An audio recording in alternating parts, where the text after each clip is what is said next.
So yeah, I'm here to talk about the Decentralized Storage Alliance. My name is Daniel. I'm on the network growth team at Protocol Labs. And today we'll talk about the DSA goals, formation of the DSA, and upcoming DSA releases. We'll actually be able to give you a little bit of a teaser of one of our first releases that's coming out this Wednesday. So really quick, an overview of why the Decentralized Storage Alliance exists. Web3 technologies and decentralized storage has not been widely adopted by Web2 enterprises. And so we're trying to bridge that gap between Web2 and Web3 with the DSA. We want to create a trusted forum where technology industry leaders from different types of companies can come together and collaborate and communicate and ultimately advance the industry. So how will the DSA do this? The DSA will work to drive this awareness and adoption of decentralized storage technologies through the creation of working groups that will bring together different types of entities into a specific work stream dedicated to those working groups. So our mission here is to enable enterprises to adopt and use decentralized storage, Filecoin, IPFS, and libp2p in their day-to-day business operations. Our main goal is to make sure that we can bridge that gap between Web 2 and Web 3, and we want to do that through the different work streams of the DSA. As far as accomplishing that mission, we have different objectives. Some of them are listed here. We want to develop standard specifications and reference architectures that address enterprise requirements. We want to use the different members of the DSA, leverage their expertise, identify what enterprise requirements are missing, and be able to publish different types of reference architectures to the ecosystem to help accelerate the adoption of decentralized storage technologies by enterprises. We want to provide the ecosystem with access to educational materials, technical resources, and best practices. These will be published on a regular basis from the DSA and then promoted across the ecosystem for anyone to use because this is an open alliance. We want to enable top system integrators to incorporate decentralized technologies into enterprise accounts. We want to ease the onboarding of new storage providers, make it easier to onboard storage providers to the network, and also make it easier for storage providers to onboard data to the network through different releases that the DSA will publish. And then again, the creation of working groups is something that's kind of fundamental. This is how the DSA is structured and organized, and it's how we keep track of work streams and specify work streams to specific working groups to accelerate the adoption of decentralized storage technologies. There are lots of different key stakeholders within the DSA, different types of companies with different types of backgrounds.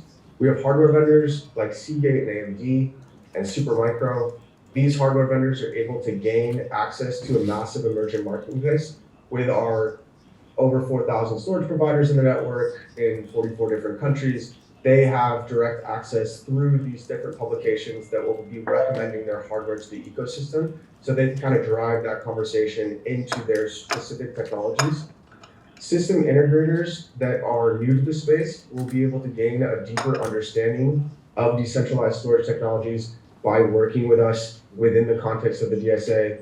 And then ultimately they'll be able to advise their clients and build services on top of that knowledge that they gain from being in the DSA. Enterprises will be able to positively impact their business by adopting decentralized storage technologies, seeing the cost benefits, the verifiability, the immutability that comes with storing data in a decentralized way. Technology providers will be able to see the long-term growth of the industry. This is the Protocol Labs and Filecoin Foundations of the world that want to see the success of decentralized storage technologies across the board, and especially for Web 2 enterprises. And then storage providers will see the benefits of the releases of the DSA with the aim of making it easier to expand your operations, making it easier to onboard to the network, really lowering that barrier to entry for SPs that want to join.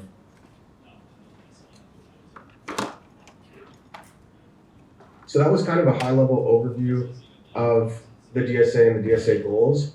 I'll briefly talk about the formation of the DSA and how we got here, and then we'll hop into those releases as well. So we were able to form a really strong group of companies from different parts of industries that have worked extensively in alliances We have an external legal counsel that has formed over 200 alliances in the past, and they're the ones that are kind of driving the conversation of how to form the bylaws, how to form the membership agreements and applications. And so we are making sure that we're setting up the DSA for success for the long term. Virtual is an outsourced management company that we've worked with that has worked with many different types of alliances in the past, that has helped shape some of the documentation that you'll see if you are interested in joining the alliance. We've worked with the Enterprise Ethereum Alliance members as kind of advisors, and ultimately there's likely going to be a bridge that gets built between the EEA and the DSA. And then we've worked with both OpenState and other internal marketing agencies to really build the website, get marketing materials out there, make sure that we can promote the work in the DSA in the best way possible, and really broadcast that work to storage providers in the ecosystem. So we've developed a brand. We've developed this logo that's meant to be decentralized nodes in the shape of an S to represent the Decentralized Storage Alliance. And then we're actually going to be launching a new website this Wednesday that's going to include new sections that are going to be dedicated to new work streams and new members and new resources that are going to be available to the community. So it's going to be an ever-evolving website as the DSA grows, as the membership grows, and as the work that we do expands. We want to make sure that we have a very clear place where people can go to find those resources and access those resources, since a lot of the work that's going to be done there is going to be open to the whole community. As far as founding members go, we have Protocol Labs, AMD, Filecoin Foundation, Seagate, and EY. These were the first members to join the DSA. This is now a growing list, so we have been able to onboard a number of other companies to the DSA that are going to be working on new work streams within the Alliance. And so this is a really good core first group that comes from different types of industries, but we want to continue to build it out. We want to continue to bring on and onboard new members to create more value for the ecosystem. When we launched last October, maybe the beginning of November, end of October at Phil Lisbon, we saw some really great coverage from major Web 2 and Web 3 publications. Got picked up by CoinDesk, MSN Finance, Yahoo, Cointelegraph, and so we were able to see a really incredible amount of excitement for decentralized storage and for advancing the industry through the DSA. We got over 100 signups. We were able to break a record on social for the amount of Filecoin mentions.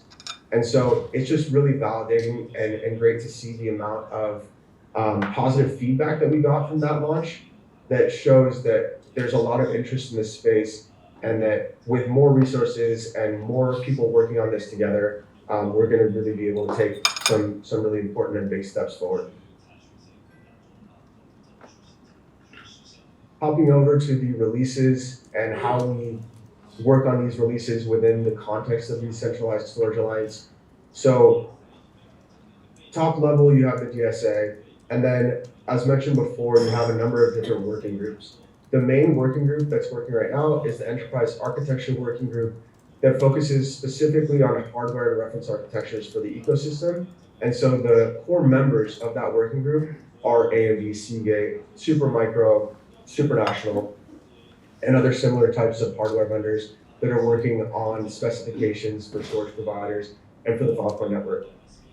We want to create a non-technical working group for system integrators like EY and PwC and others that might be interested in getting a deeper understanding of the technology that they can then pass along to their clients. And then we are definitely interested and actively working on future working groups. We're kind of looking at the back half of 2023 and figuring out what are the different types of new working groups that we want to create within the DSA to also work on new work streams that are outside of enterprise architecture and outside of the types of work streams that system integrators will want to work on. So for the enterprise architecture working group specifically, we have a few different key roadmaps. One is a community lab where we want to bring together Seagate, AMD, Protocol Labs, Filecoin Foundation, and likely a data center company to come together and create a joint community lab that can then be used for testing different hardwares, testing new softwares, and really giving a benchmark that can be approved by members of the DSA for the ecosystem so that if you go out and purchase a system, you'll know exactly what to get and exactly what to expect as far as performance goes. We have a storage reference architecture that we're working on with Seagate that's going to be published to the ecosystem. Seagate has some really great technology that's coming out this year, and that storage reference architecture that they're coming out with soon will be the first one, but there's going to be others that come out that have new types of technologies, new sizes of core vaults and storage that's going to be promoted to the ecosystem. We're actively working on a ceiling reference architecture. This ceiling reference architecture is going to be the first release of the DSA, and this will come out this Wednesday. Some really great results coming out there, and we're going to promote that out to the ecosystem very soon. And then we want member-specific hardware configurations, whereas the majority of hardware configurations that have been released to the ecosystem are company agnostic intentionally because Protocol Labs is a decentralized storage company and a decentralized network. We don't want to necessarily promote one system over another. The DSA is different in that it's a separate 501c6 nonprofit entity. And so we can work with our members directly and have hardware configurations published out to the ecosystem that are specific to members that have taken the time to work with us within the DSA, go to the DSA meetings and pay the membership dues. And so this is a way of providing the ecosystem with member-specific and company-specific hardware configurations. So this is kind of that sneak peek that I alluded to earlier. We have a ceiling reference architecture that we're going to be promoting out to the ecosystem this Wednesday.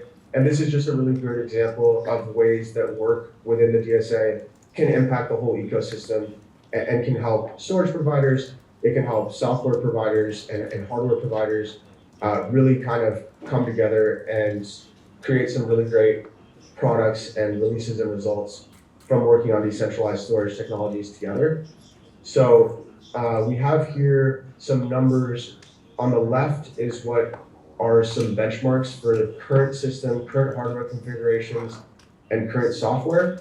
On the right, you have optimized costs that come with a new ceiling server configuration and new software to go along with that. So, whereas before you had around $30,000 would get you 2.8 tips per day, with this new software and new hardware configurations, $20,000 will get you almost 18 tips per day.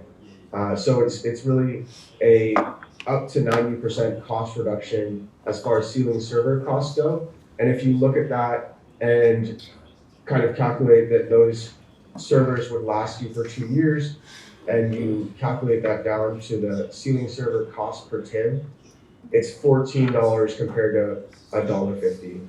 And so this will really just take down the cost for the network, take down the costs for decentralized storage as a whole, since the different storage providers in the network that are going to be realizing these cost benefits can then ultimately translate those savings in ceiling and savings in storage to their data clients and can actually charge less for storage, making us more competitive with traditional cloud providers and ultimately making us even more competitive with adopting Web 2 companies into the decentralized storage space. So how do we do that with the different software and the new hardware configurations? The team that was working on this, Supranational, they've done a really great job. And then we've also worked very closely with Seagate and AMD within the DSA to make sure that we had the best hardware out there and that we were providing the best reference architecture for the community. Different types of tasks broken down with different types of improvements. We have PC1 memory that's gone from over a tib to around 256 gigs. We have PC1 that used to seal 15 sectors in parallel, now is able to seal 128 sectors in parallel. It takes a little bit longer, but because of that increased parallelization, you're seeing a much more efficient system that's able to seal a lot more sectors at once. Whereas before it was 4 cores per sector, you're seeing now 4 sectors per core. So 16x improvement in terms of efficiency there. And then PC2 and C2 will go down in latency significantly, speeding up everyone's systems across the board. And so we're really excited to promote this on Wednesday as the first DSA release. And it'll be the first DSA release of many where there are going to be following releases that build upon this and have different reference architectures from DSA members so that you can access the benefits of this software by going to directly a Supermicro website and purchasing the hardware that's required to access this optimized software. Really a lot of different moving pieces coming together within the umbrella of the Decentralized Storage Alliance. As far as work moving forward, we have the storage reference architecture from Seagate that will likely be one and then a few others as they start releasing some new hardware. We want to start a CI/CD pipeline with the community lab. Once that's up and running, we're already talking to teams at Protocol Labs and external teams that would be interested in testing new software or ideas for new configurations within that community lab so that we can make sure that we're making the best use of it. We want to onboard new members. This can be storage providers, it can be hardware vendors, it can be system integrators. We just want to make sure that whoever we onboard will be able to provide value to the DSA and will be able to own their own work stream within the working groups that we've created. And then just as far as a community perspective goes, we want to host our first in-person member event this year, bring people together. We've always done it virtually up until now, so it'd be really great to get everyone in person. If interested, personally, if interested for your storage provider company, if interested for a company that you know that is actively involved in decentralized storage or wants to get more involved, send them to dsalliance.io and we'd be happy to get in touch with them. We're going to have a revamped website this Wednesday, but there's one that already exists that allows you to sign up, and we'd love to hear from you.